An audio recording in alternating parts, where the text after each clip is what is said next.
Pairs of eyes turned toward me as I stood frozen by the dessert table, a slice of cake halfway to my mouth. I set the plate down slowly, my hand steady despite the heat crawling up my neck.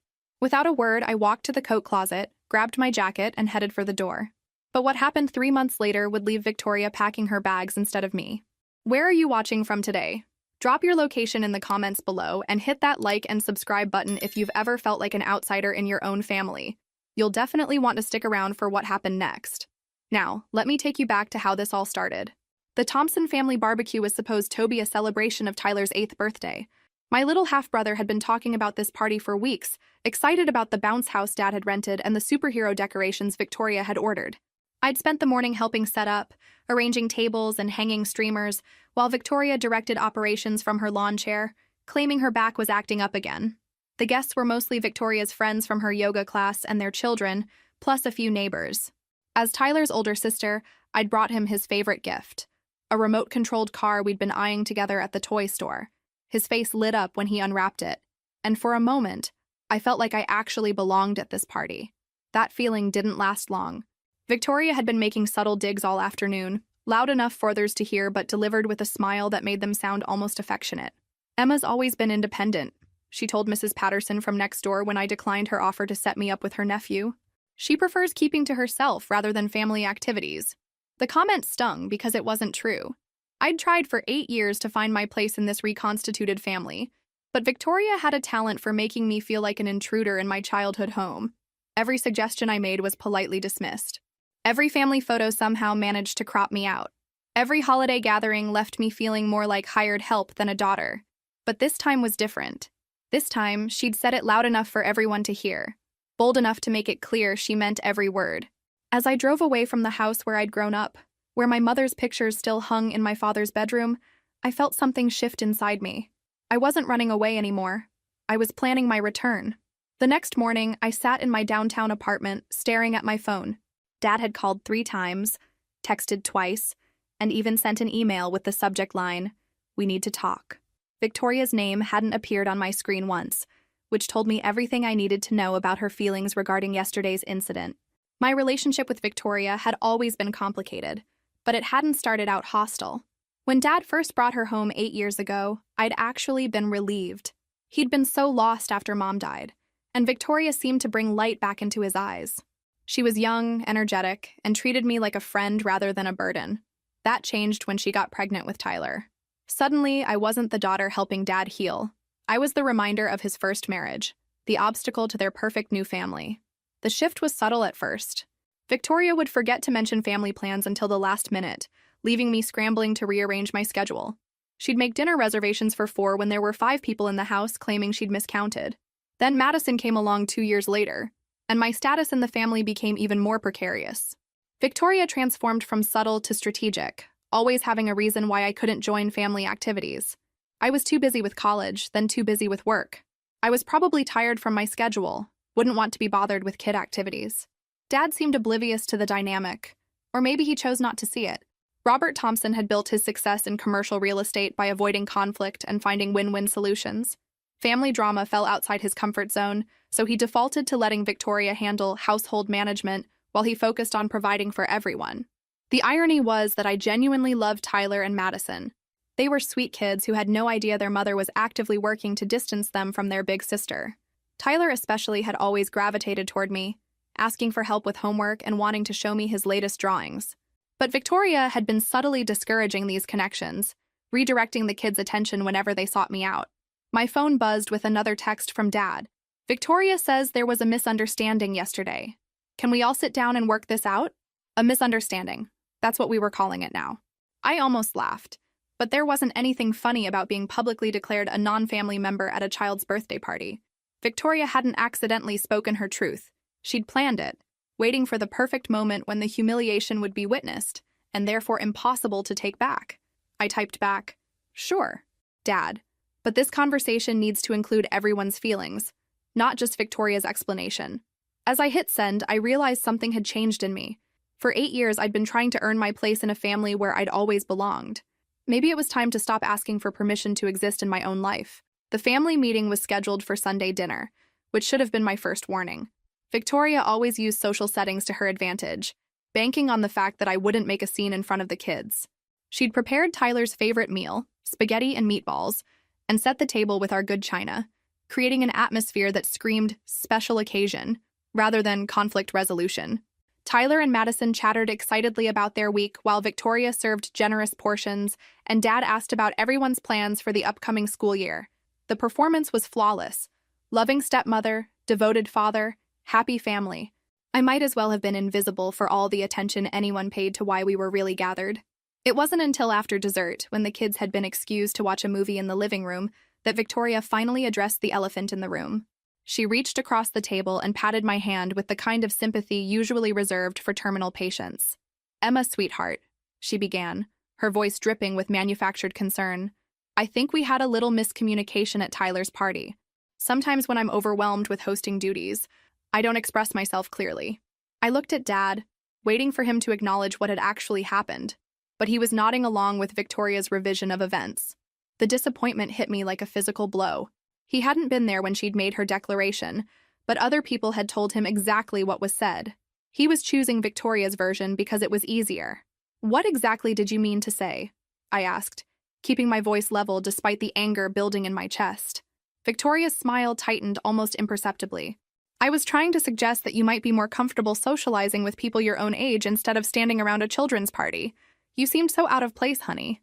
I was actually trying to be considerate of your feelings." The gaslighting was masterful. She'd taken a moment of public humiliation and reframed it as motherly concern, making me sound ungrateful for questioning her motives. Dad was buying every word, relief evident on his face that this could all be chalked up to a simple misunderstanding. 20 people heard you say I don't belong in this family," I said quietly. "Mrs. Patterson asked me if I was adopted because she was confused about my status here." "People mishear things," Victoria replied smoothly, then turned to Dad with wounded eyes. "Robert, you know I would never deliberately hurt Emma. She's been part of our family since the beginning." Since the beginning. Not she is family, or she's my stepdaughter. Since the beginning, implying a starting point that could also have an ending point.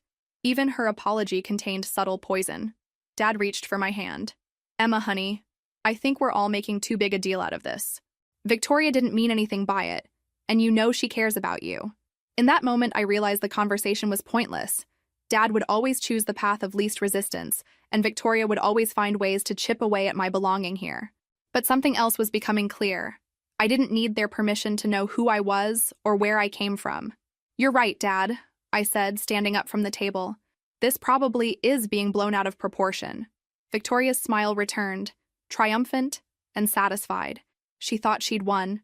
What she didn't realize was that I just stopped playing her game entirely. Sometimes the best revenge is refusing to be broken by people who expect you to shatter. The next few weeks passed in an uneasy detente. Victoria had gotten her way. I'd backed down from the confrontation, accepted her non-apology, and allowed the family narrative to return to its comfortable fiction. But I'd also started paying closer attention to things I'd previously ignored, and what I was seeing troubled me more than I'd expected. Tyler had developed a stutter that seemed to worsen whenever Victoria was around. Madison, who used to be chatty and affectionate, had become clingy and anxious, often asking me if I was mad at her for reasons I couldn't understand. The kids were picking up on tensions they were too young to comprehend, and it was affecting their behavior in ways that broke my heart. I decided to spend more one-on-one time with them, partly because I genuinely missed my little siblings, and partly because I wanted to understand what they were experiencing. I started picking Tyler up from soccer practice when Dad was traveling for work, which was happening more frequently these days. His real estate company was expanding into new markets, leaving Victoria essentially in charge of household management and childcare. During our car rides, Tyler gradually opened up about things that worried me. He mentioned that Mom, meaning Victoria, got really angry sometimes when Dad wasn't around. He described episodes of yelling that seemed disproportionate to typical childhood misbehavior. When I gently probed for specifics, he claimed up, clearly having been coached about what family information was appropriate to share. Madison was even more revealing in her innocence. During a coloring session while Victoria ran errands, she casually mentioned that Mommy talks to Uncle Jake a lot when Daddy's not home. Uncle Jake was Victoria's brother who lived across town, but something about Madison's tone suggested these weren't typical sibling check-ins. "Do you like Uncle Jake?" I asked, keeping my voice casual while we worked on her princess coloring book. "He's nice," Madison replied, then lowered her voice conspiratorially. "But Mommy says it's a secret when he visits.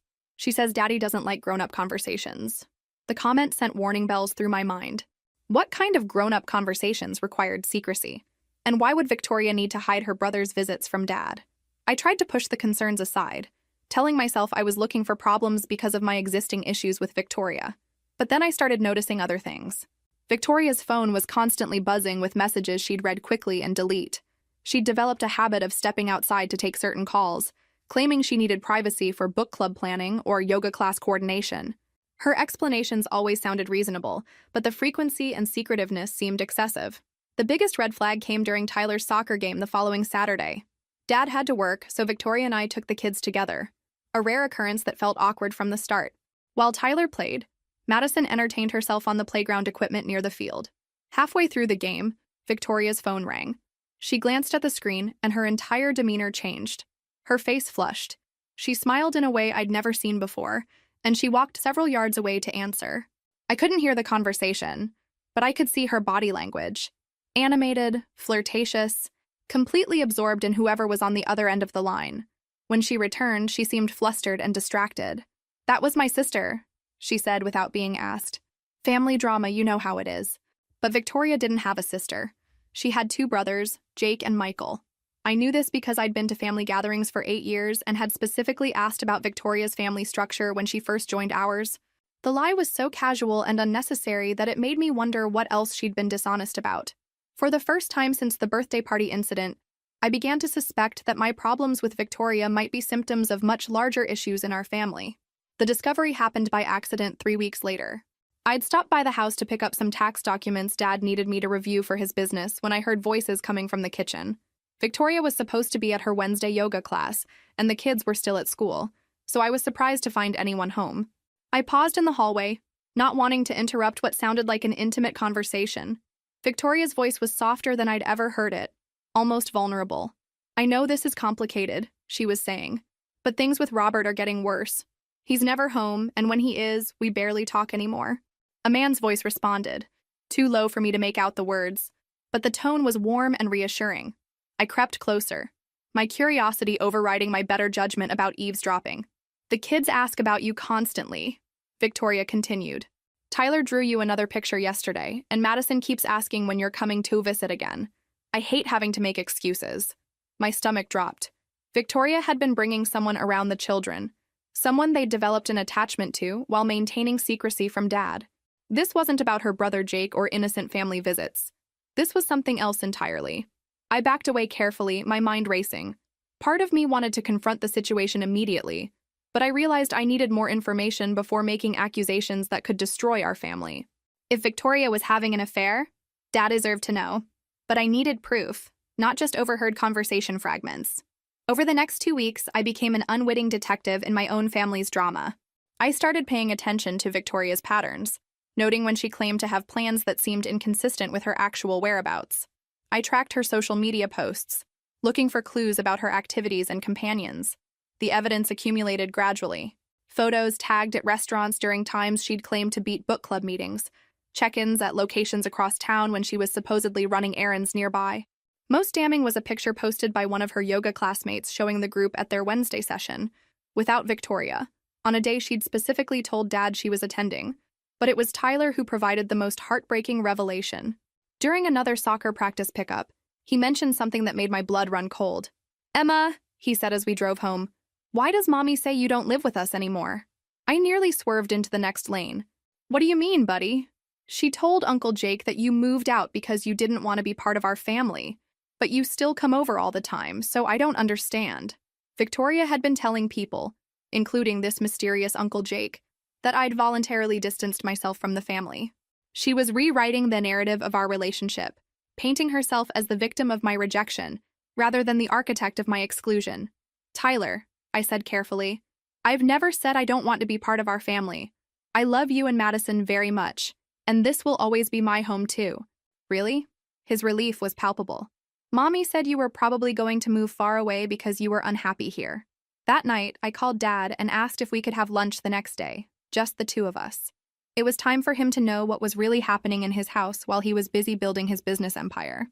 Victoria had been counting on his absence and his conflict-avoidant nature to keep her secrets safe. She'd made one crucial mistake. She'd underestimated how much his children meant to him, and how far I'd go to protect them. Dad looked tired when we met at his favorite downtown steakhouse the next afternoon. The stress lines around his eyes seemed deeper than I remembered, and he'd lost weight since I'd last really looked at him. Building his real estate empire was taking a physical toll that concerned me more than our family drama.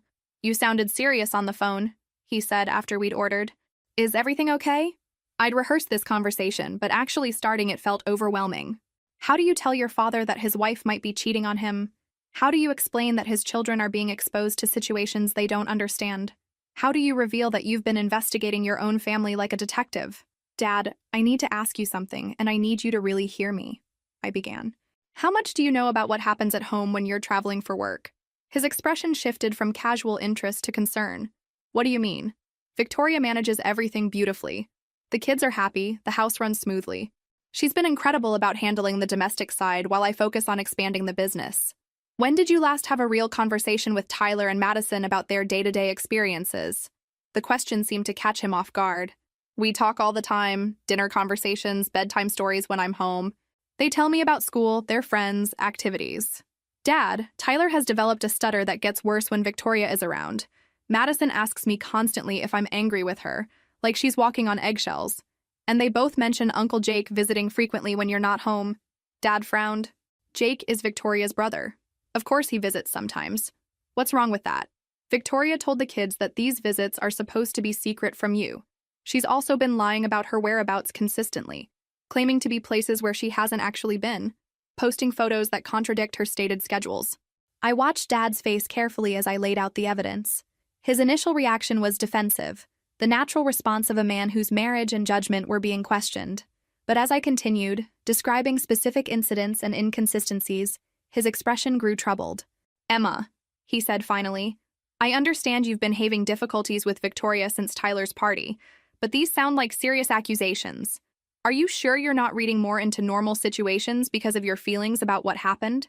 The question hurt, but I'd expected it. Dad's entire personality was built around avoiding conflict and finding logical explanations for problems. Accepting that his wife might be deceiving him would require facing the possibility that his second chance at happiness was falling apart. "Dad, 3 weeks ago, I overheard Victoria on the phone with someone discussing how your marriage is deteriorating and how the kids have developed an attachment to this person. This wasn't a casual conversation with her brother about family issues.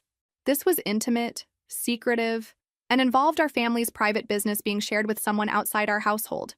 Dad was quiet for a long moment, absently moving food around his plate. When he finally looked up, his eyes held a vulnerability I hadn't seen since Mom died. "I've been so focused on building financial security for all of us," he said quietly. "The expansion has been demanding, but I thought I was doing the right thing for our family's future. Victoria always seems to have everything under control at home. Maybe it's time to step back from work expansion and focus on what's happening with your family right now," I suggested gently. Dad nodded slowly. "I'm supposed to leave for a conference in Atlanta tomorrow, but maybe I should postpone that trip." As we walked to our cars after lunch, Dad suddenly stopped and turned to me. "Emma, regardless of what's happening with Victoria, I want you to know that you'll always be my daughter and part of this family. If I've ever made you feel otherwise, I'm truly sorry." The apology I'd been waiting 8 years to hear shouldn't have come in a restaurant parking lot while discussing my stepmother's potential infidelity, but I'd take it. Something told me we were all going to need each other very soon. Dad did cancel his Atlanta trip, claiming a family emergency to his business partners. Victoria seemed surprised but pleased when he announced he'd be working from home for the next 2 weeks.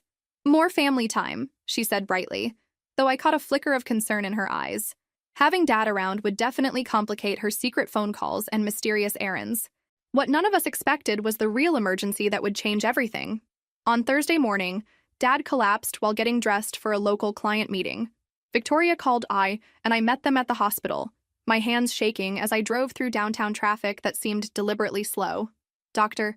Martinez, the emergency room physician, was thorough but gentle as he explained Dad's condition.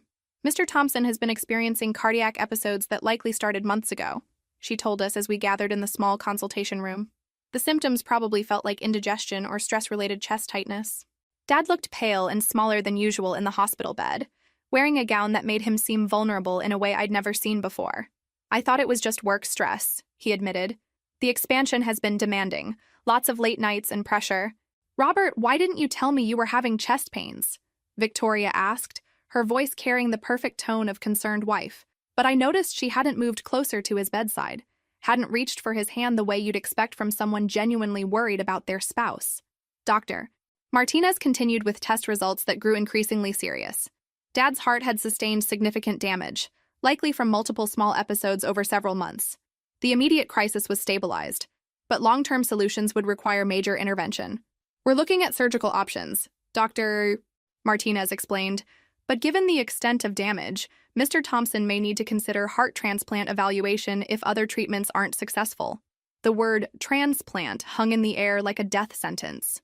Victoria made appropriate shocked noises, but something about her reaction felt performative. I wondered if she'd noticed Dad's symptoms and chosen to ignore them, too caught up in her own drama to pay attention to her husband's health. Over the next few days, Dad underwent extensive testing while we maintained a bedside vigil that felt surreal. Victoria brought the kids for brief visits, coaching them to be quiet and gentle with Daddy. Tyler drew pictures of superheroes helping people feel better, while Madison sat close to me, asking whispered questions about whether Dad was going to die. It was during one of these hospital sessions that I noticed Victoria stepping out frequently to take phone calls. Her excuse was updating family members and coordinating with Dad's business partners. But I recognized the pattern from my recent observations. These weren't crisis management calls. They were the same secretive conversations she'd been having for weeks. The irony wasn't lost on me that Dad's health emergency had created the perfect cover for Victoria's continued deception. She could claim any unusual behavior or unexplained absences were related to stress over his condition, but watching her prioritize phone calls over her husband's medical crisis only reinforced my growing certainty that something was fundamentally wrong with her commitment to our family. On Sunday evening, Dr. Martinez delivered news that would change everything. Dad's condition had stabilized enough for him to go home, but he would need ongoing monitoring and lifestyle changes. More importantly, they wanted to begin testing family members as potential organ donors, just in case the surgical interventions weren't sufficient. "We'll start with immediate family," Dr. Martinez explained. "Children, siblings, parents if they're living. The matching process is complex, but having multiple potential donors increases the chances of finding compatibility." Victoria nodded seriously. "Of course, whatever Robert needs. The children and I will do whatever testing is required." As we prepared to leave the hospital, I felt a strange mixture of relief about Dad's immediate recovery and apprehension about what the donor testing might reveal. Something told me we were about to learn things about our family that would make my suspicions about Victoria seem minor by comparison. The donor testing began the following Tuesday at the hospital's transplant center. Dad was scheduled for additional cardiac evaluations, while Victoria, Tyler, Madison, and I underwent blood work and preliminary screening to determine our compatibility as potential organ donors.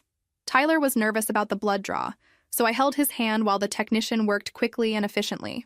"It doesn't hurt that much," I told him, though he squeezed my fingers tightly when the needle went in. Madison watched her brother's procedure with wide eyes, then bravely extended her arm when her turn came. Victoria seemed unusually quiet during the process, answering the medical questionnaire with unusual hesitation.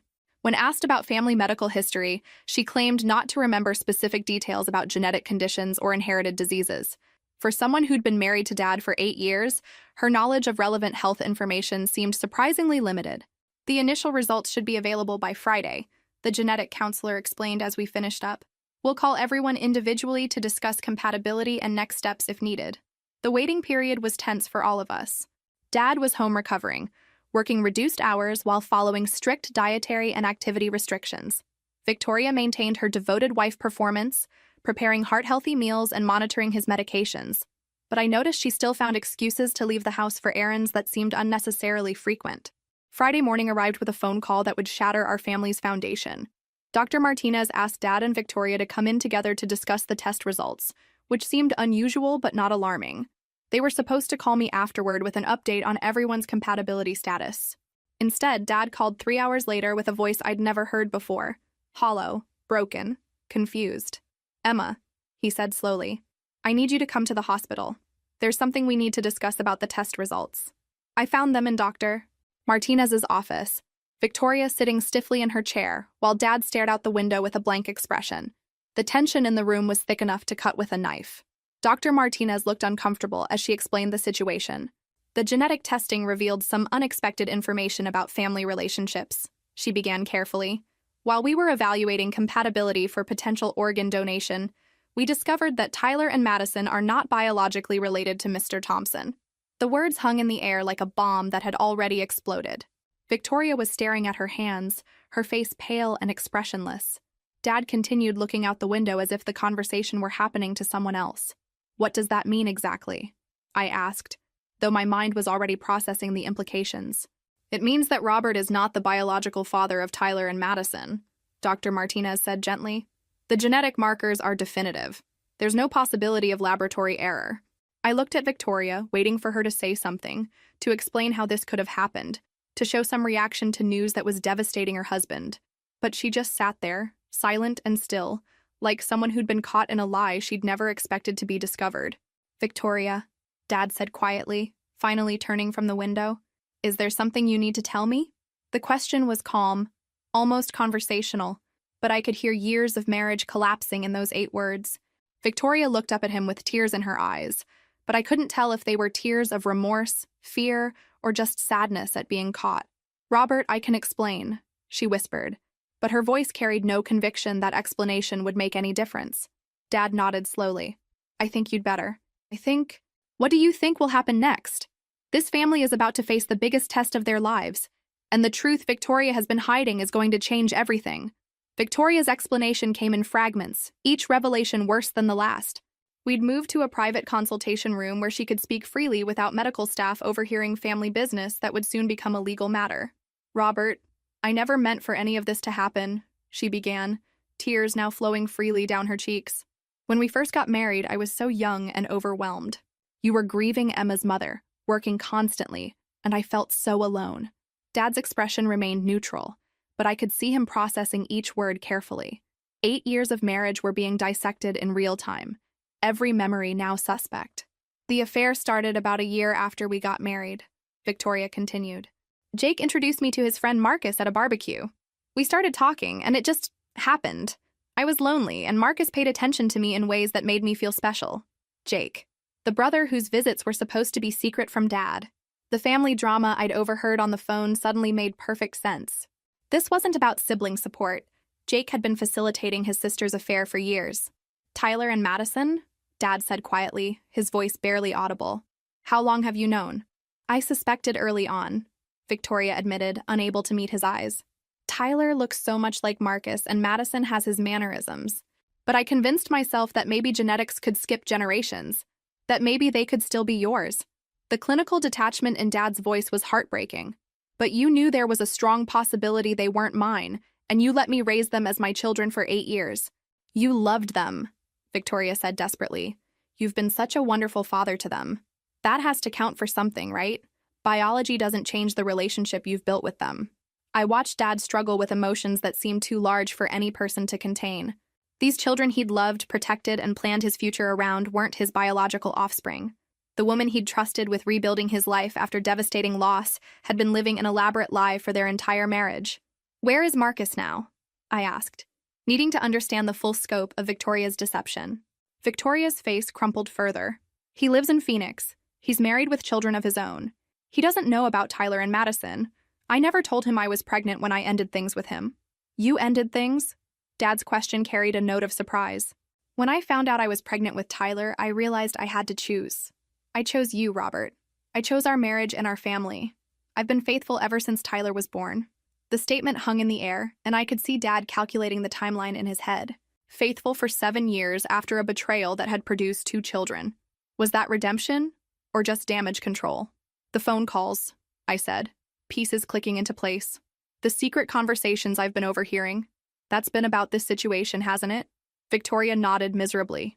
"Jake has been pressuring me to tell you the truth, especially after you got sick. He said it wasn't fair to keep lying when you might need medical treatment that could be affected by family history. And Marcus has been calling because Tyler looks so much like him that people in Phoenix have started commenting." Dad stood up abruptly and walked to the window, his back to both of us. When he spoke, his voice was steady but distant. "Victoria, I need you to pack some things and stay with your brother for a while. I need time to think about all of this without you in the house." "Robert, please," Victoria begged. "We can work through this. I know I should have told you years ago, but I was scared of losing you and the children. Everything I did was because I love this family. Dad turned around, and I saw something in his eyes I'd never seen before. Complete emotional shutdown. You were scared of losing us? He repeated. Victoria, you've built our entire marriage on a lie. Tyler and Madison call me daddy, but I have no legal rights to them. You've let me plan for their college education, their future, their inheritance, knowing that their real father is living in another state, completely unaware of their existence. The legal implications were staggering. Dad had no parental rights to children he'd raised since birth. Victoria could take them and leave anytime she wanted, and he'd have no legal recourse. The children he'd loved unconditionally were not actually his to protect. Pack your things, Victoria, Dad repeated quietly. I'll stay with the kids tonight and explain what they need to know in an age-appropriate way, but you need to leave so I can figure out what comes next. As Victoria gathered her purse to leave, she turned to me with desperation in her eyes. Emma, you understand complicated family situations. Can't you help me explain to your father that families aren't just about biology? The audacity was breathtaking. After 8 years of making me feel like I didn't belong in this family, she was now asking me to advocate for her right to stay in it. The irony was almost funny, except nothing about this situation was remotely amusing. I think you need to focus on what's best for Tyler and Madison right now, I said carefully. They're going to need stability and truth, not more confusion. Victoria nodded and left the consultation room, leaving Dad and me to process the wreckage of everything we'd thought we knew about our family. The drive home from the hospital was silent. Both Dad and I lost in thoughts too complex for conversation. Tyler and Madison were at Victoria's friend Sarah's house for a playdate that would now need to be extended while we figured out how to handle the most difficult conversation of their young lives. Dad went straight to his bedroom when we got home, closing the door behind him. I sat in the living room, surrounded by family photos that now felt like evidence of an elaborate fraud. Pictures of Tyler's first steps, Madison's kindergarten graduation, family vacations where Victoria smiled at the camera while harboring secrets that would destroy everything. An hour later, Dad emerged looking older than I'd ever seen him. He'd changed into jeans and an old sweater, abandoning the business attire that usually defined him. Emma, he said, sitting heavily on the couch beside me, I need to ask you something, and I need you to be completely honest. I nodded, preparing myself for whatever was coming. How long have you suspected that something was wrong with Victoria? The question was direct and painful. Dad, I've been concerned about her behavior for weeks, but I never imagined anything like this. I thought she might be having an affair, but I had no idea about Tyler and Madison's parentage. The affair you suspected, he said quietly. Tell me what you observed. I walked him through everything. The secretive phone calls, the lies about her whereabouts, the conversations with Uncle Jake that the children were told to keep secret, the intimate phone conversation I'd overheard weeks earlier. Dad listened without interruption, his face growing more pained with each detail. Why didn't you tell me sooner? He asked when I finished. I was going to, I said honestly. But then you got sick, and it felt wrong to add more stress to an already terrible situation. I never imagined the medical testing would reveal what it did. Dad was quiet for a long time, staring at the family photos scattered across our coffee table. 8 years, he finally said. 8 years of loving children who were never legally mine. 8 years of planning a future based on complete deception. Dad, I said carefully, the love you have for Tyler and Madison is real, regardless of biology. You've been their father in every way that matters. But I have no legal rights to them, he replied bitterly. Victoria could disappear with them tomorrow, and I'd have no recourse. She could move to Phoenix with their real father, and I'd never see them again. The legal reality was as devastating as the emotional betrayal. Dad had been an active, loving parent to these children, but in the eyes of the law, he was a stranger with no claim to their welfare or custody. There might be options, I suggested. Adoptive rights, psychological bonds, the fact that you've been their primary father figure. We should talk to a lawyer about what kind of protections might be available. Dad's phone buzzed with a text message. He glanced at it and sighed. Victoria wants to know when she can talk to the children.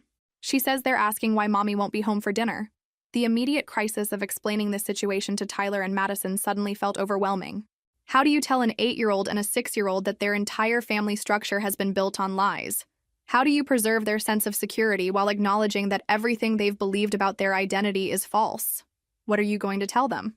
I asked. I don't know, Dad admitted. The truth eventually, but in pieces they can understand. Tonight, I'll probably just say that Mommy and Daddy need some time to work out grown-up problems, and she's staying with Uncle Jake for a while. Do you want me to be here when you talk to them? Dad looked at me with something that might have been gratitude. Would you? I know this isn't your responsibility, but Tyler and Madison trust you. Having you here might help them feel more secure. For 8 years, Victoria had worked to make me feel like an outsider in this family. Now, in the aftermath of her deception, Dad was asking me to help hold what remained of our family together. The irony was bitter, but my love for Tyler and Madison was genuine, regardless of the complicated circumstances that had brought us to this moment. Of course I'll be here, I said. Whatever you need. As we waited for Sarah to bring the children home, I realized that Victoria's lies had inadvertently revealed something true. Families aren't just about biology, but they are about honesty, commitment, and choosing to show up for each other when everything falls apart. Dad and I were about to find out if what we had left was strong enough to survive the complete destruction of everything we'd believed about ourselves. Tyler and Madison walked into the house chattering about their playdate, completely unaware that their world had fundamentally changed while they were gone. Tyler was excited about the new video game he'd played, while Madison carried a drawing she'd made for Daddy's room at the hospital. Dad gathered them on the living room couch, his voice gentle but serious. Kids, I need to talk to you about some grown-up things that are happening in our family.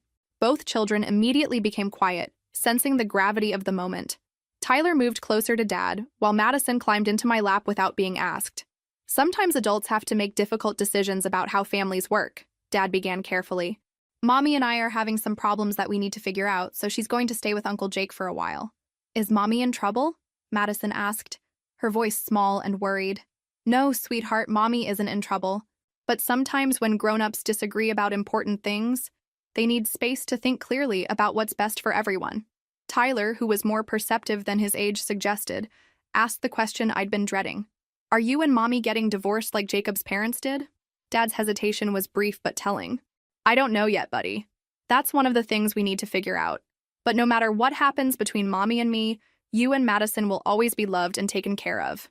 The conversation continued for another 20 minutes, with Dad answering their questions as honestly as possible without overwhelming them with details they weren't ready to understand.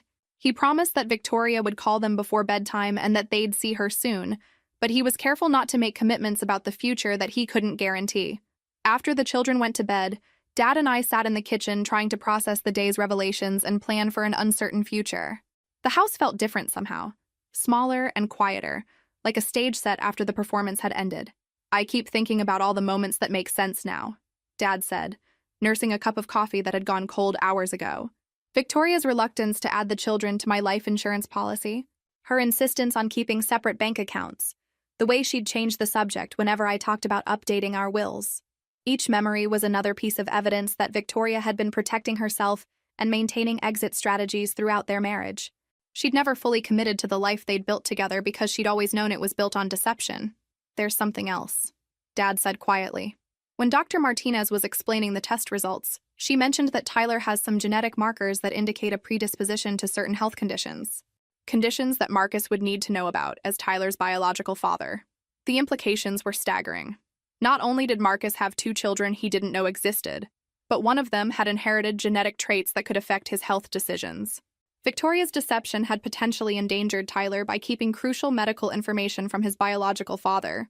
Are you going to contact Marcus? I asked. I don't know, Dad replied honestly.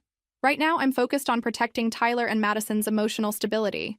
But at some point, Marcus has a right to know he has children, and Tyler has a right to know his complete medical history. Around 10 o'clock, Victoria called to say goodnight to the children. I listened from the kitchen as Dad supervised the conversations, making sure Victoria didn't make promises about coming home or try to undermine the explanation he'd given them about her absence. After the children were asleep, Dad made the call I'd been expecting. Victoria, we need to talk about next steps, he said when she answered. I've spoken with the children and they understand that you're staying with Jake temporarily, but we need to discuss long-term arrangements. I couldn't hear Victoria's side of the conversation, but Dad's responses painted a clear picture of someone who was trying to negotiate her way back into a situation where negotiation was no longer possible. The legal reality is that I have no parental rights to Tyler and Madison, Dad said firmly. You've spent 8 years letting me believe I was their father, while maintaining the ability to remove them from my life at any time. That level of deception isn't something I can forgive or forget. The conversation lasted another 30 minutes, with Victoria apparently alternating between apologies, justifications, and attempts to salvage their marriage. Dad's responses grew shorter and more definitive as the call progressed. "Victoria," he said finally, "I need you to understand that this marriage is over. The only question now is how we handle custody and visitation in a way that protects the children's well-being. You need to decide whether you want to work together on that or whether we need to involve lawyers immediately." When he hung up, Dad looked exhausted but resolute. For the first time since I'd known him, he'd drawn a line in the sand and refused to compromise on something that mattered to him. Victoria's betrayal had finally pushed him past his natural inclination to avoid conflict and find middle ground.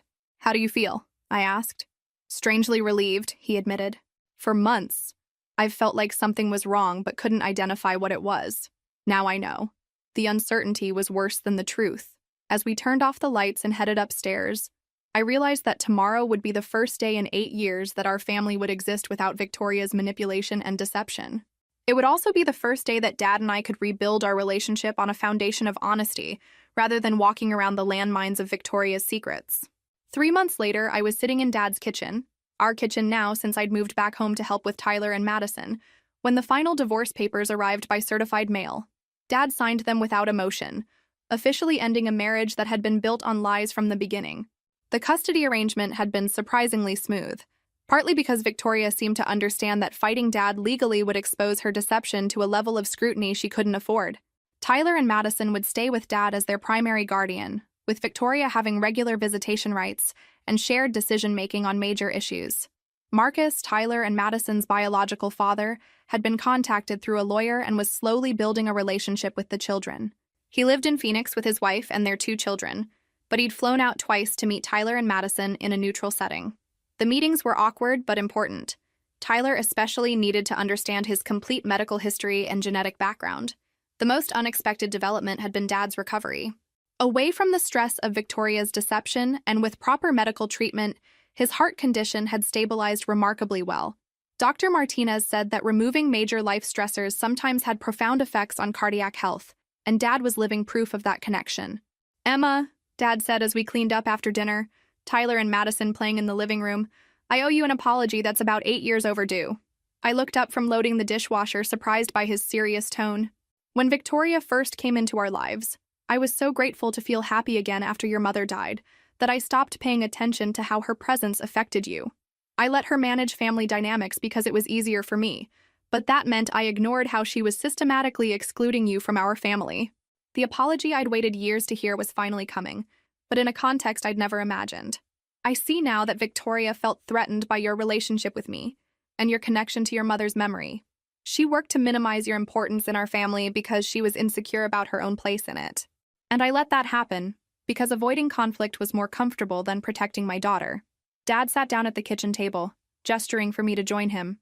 "But watching you step up to help with Tyler and Madison these past few months, seeing how much they love and trust you, has reminded me what family actually means. It's not about biology or legal documents or perfect harmony. It's about showing up for each other when everything falls apart." I felt tears beginning to form as years of hurt and confusion finally found resolution. "You've always belonged in this family, Emma. You belonged when you were the grieving 12-year-old who helped me survive losing your mother. You belonged when you were the college student coming home for holidays to a house that Victoria was redecorating to erase your mother's presence. And you belong now, as the adult who dropped everything to help me raise children who aren't biologically related to either of us." The irony was complete. Victoria had spent 8 years trying to prove that I didn't belong in this family, only to be removed herself when her own deception was revealed. Meanwhile, Tyler and Madison, who weren't biologically related to Dad or me, had become the center of a rebuilt family structure based on choice rather than genetics. "Tyler drew something for you yesterday," Dad said, reaching into his briefcase and pulling out a piece of construction paper covered in crayon drawings. "He asked me to give it to you when the right time came." The drawing showed 4 stick figures standing in front of a house: a tall man labeled Daddy, a woman with long hair labeled Emma, and 2 smaller figures labeled Tyler and Madison. At the top, in Tyler's careful 8-year-old handwriting, were the words, "Our family." "He asked me if you were going to stay with us forever," Dad continued. "I told him that you'd stay as long as you wanted to, because this is your home too." From the living room came the sounds of Tyler and Madison arguing over television channels, normal, everyday sibling disputes that represented the ordinary chaos of family life. These children, who'd been born from Victoria's deception, had become the foundation of our family's rebirth. Dad, I said, wiping away tears that were equal parts grief and joy. I'd like to stay. Not just to help with the kids, but because this feels like home for the first time in 8 years. He smiled. The first genuine, relaxed smile I'd seen from him since Victoria's lies were exposed. Good. Because Tyler and Madison aren't the only ones who need you here. I need you too. It turns out that the daughter I've had all along is exactly the family member I need now. Outside, it was getting dark, and I could see lights coming on in houses throughout our neighborhood. Families were gathering for dinner, helping with homework, navigating the small dramas and joys that make up ordinary life. For the first time since I was 12 years old, I felt like I truly belonged to one of those families. Victoria had been wrong about everything, but she'd been most wrong about this. I had always been part of this family. I just needed the lies to be stripped away before everyone could see it clearly. If this story resonated with you, make sure to like and subscribe for more stories about families, truth, and the surprising ways that love survives even the most devastating betrayals.